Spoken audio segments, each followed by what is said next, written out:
Mula dito sa Sky Ranch, makikita ang Bulkang Taal. Ang bulkang ito ay may taas na 784 na talampakan o mahigit 300 metro na naglalaman ng isang maliit na bunganga o crater na pinangalan ng Lawang Dilaw. Ang bulkang ito ay sumabog na ng 25 beses na ulit mula noong 1754. Ito ay tinagurian din bilang pulong bulkan na nasa lawa ng Taal sa Batangas. At ito din ang pinakamaliit na bulkan sa buong mundo.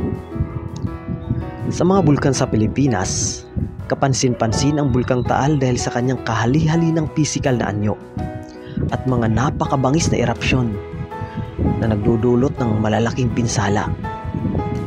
Hindi lamang sa mga buhay ng taong nakapaligid, kundi pati na rin sa mga hayop at halamang nakapalibot dito.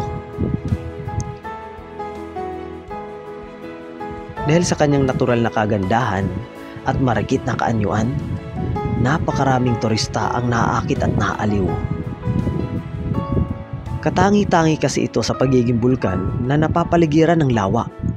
Kaya tunay nga na masasabing nangingibabaw ang Bulkang Taal sa mga bulkan sa Pilipinas. Wow! For the next content, comment down below.